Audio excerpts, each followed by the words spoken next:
If you could do one thing to reduce your risk to and prevent cancer, what do you think it would be?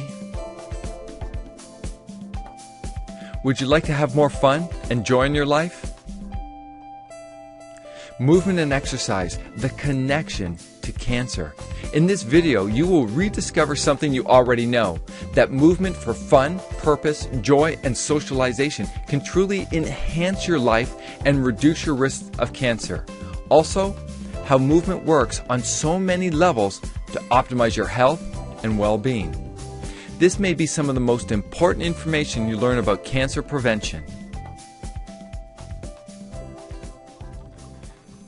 The interaction of diet and lifestyle on cancer promotion and reversal. We are looking at many of the different components that affect cancer promotion and reversal. And in this video, we're going to focus on movement and exercise and show you why it's so important. And hopefully you can have more fun by doing this. If there is one prescription that could prevent and treat dozens of diseases, such as diabetes, hypertension, and obesity, would you prescribe it to your patients? Absolutely is the answer. That was a question put forth by the American College of Sports Medicine and the American Medical Association. Really, what they're saying is that exercise and physical activity are important to health and the prevention and treatment of many chronic diseases.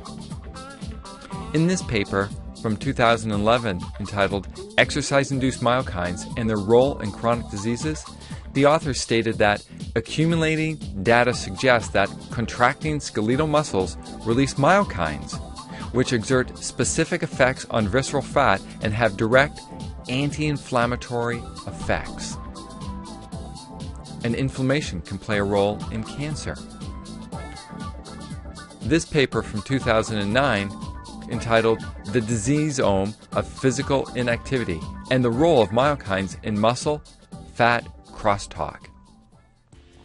What the authors spoke about here was that type 2 diabetes, cardiovascular disease, colon cancer, breast cancer, dementia, and depression constitute a cluster of diseases which defines a diseasome of physical inactivity. They went on to state that both physical inactivity and abdominal adiposity, so belly fat, are associated with the occurrence of the diseases within this cluster. They also stated that chronic inflammation is involved in the pathogenesis of insulin resistance, atherosclerosis, neurodegeneration, and tumor growth. Evidence suggests that the protective effect of exercise may to some extent be ascribed to the anti-inflammatory effect of regular exercise. And physical inactivity appears to be an independent and strong risk factor for accumulation of visceral fat, the belly fat, which is a source of systemic inflammation. And throughout this series on cancer, you're going to notice some trends and some patterns that inflammation, belly fat, insulin resistance, and diabetes all work together to change your physiology and metabolism to promote the growth of cancer cells. A similar paper stated that regular exercise offers protection against type 2 diabetes, cardiovascular disease, colon cancer, breast cancer, and dementia. This is great news. We can go out and have more fun and improve our health and reduce the risk of cancer. In this paper entitled Diabetes, Insulin Analogs and Cancer, they stated an association between the increased risk of cancer development and progression and type 2 diabetes mellitus, as well as obesity. So there's this connection going on between diabetes and cancer. And hyperinsulinemia, that means high blood insulin, may favor tumorigenesis, as insulin has not only metabolic actions, that is, it's involved in blood sugar metabolism, but it's also anabolic, and it promotes mitogenic activity. It promotes cell division, and inflammation promotes hyperinsulinemia, and that in turn increases the risk of cancers. States of the epidemiological evidence on physical activity and cancer prevention. This is from the European Journal of Cancer from 2010, and they stated there's a strong and consistent evidence that physical activity reduces the risk of several of the major cancer sites, and that between 9 and 19% of cancer cases could be attributed to the lack of physical activity in Europe. And I think in North America, the numbers are probably the same. This whole series of papers over the last year or so, these current papers are showing the same sort of thing and making the same statement, that exercise and movement acts as a natural anti-inflammatory, and it can play a role in protection against chronic diseases such as type 2 diabetes, cardiovascular disease, colon cancer, breast cancer, and dementia. And I would add to other chronic diseases and illnesses as well.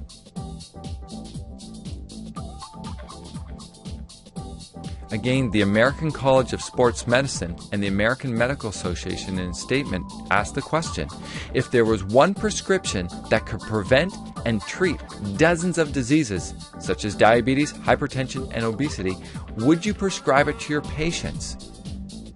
And the answer is absolutely.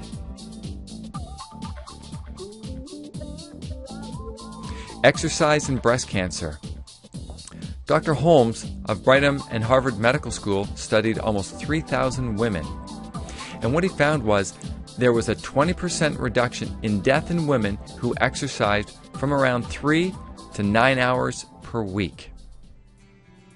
And they had a 50% reduction among women who exercised 14.9 hours per week.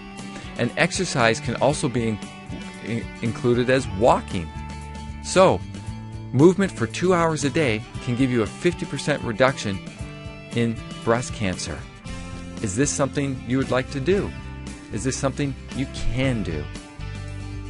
How about exercise and death from heart disease? In a 16-year study of over 19,000 men, if they exercised about 130 to 138 minutes per week, so this is 4 to 5 workouts of 30 minutes each, and realistically, is this doable? Is this realistic in your life? 4 or 5 workouts, it's not even every day, for 30 minutes a day, cut their risk from death from heart disease by 50%, even if they had high cholesterol.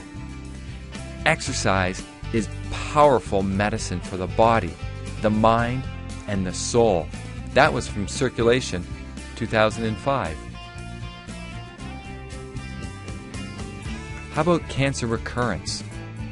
Patients with colon cancer who exercise 1 hour per day may reduce their risk of recurrence by 40 to 50%. That is a great number. And what hormones are related to colon cancer? Hint, ID. I for insulin, D for vitamin D. In this study, there was 800 men aged 21 to 85. That's from the American Cancer Society of August 2005. So again, if we can exercise, that helps improve our blood sugar management, reduce inflammation, and bring down insulin. It increases circulation, it brings oxygen to the tissues, reduces that acidic environment, it makes us feel better, it makes us function better. So what else does exercise do for us? It improves insulin's function. It reduces body fat and builds muscle. It helps reverse diabetes, heart disease, and so on. It stimulates your lymphatic system and it helps detoxify us.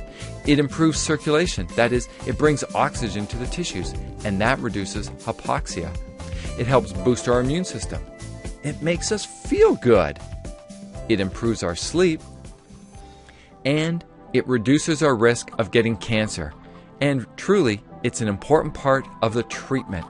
It should be a lifelong aspect of our lifestyle. So what does exercise do for us? It increases our circulation, it improves hypoxia, it burns fat, it reduces stress, it builds muscle, it reduces inflammation, it increases growth hormone and helps us recover from our daily stresses, it boosts our immune function, it improves our sleep, it improves our blood sugar and insulin management, it builds muscle, and muscle is sexy, it improves our mood, and it makes us feel good. How good is that? So what would happen if you acted on this information? Let's add it up.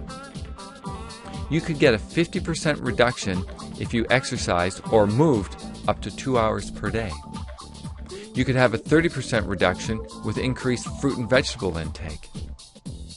You could have a 30% reduction with optimized vitamin D status. And if you included the essential fatty acids, you could get another boost.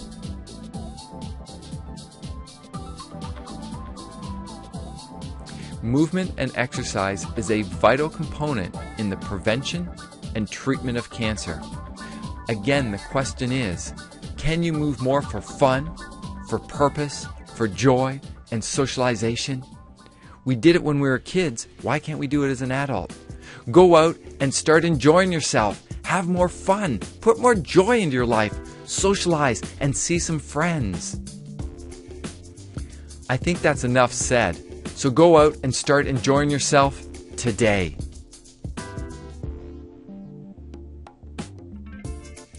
In the next video, you'll explore the link of chronic stress to cancer. In our modern society, with so many people running on full throttle in a fully stressed out state, this is an important video to watch. This will help you better address the root cause of cancer and chronic diseases. And as cancer affects so many family and friends, please forward this video on to them and help them out as well. Thank you.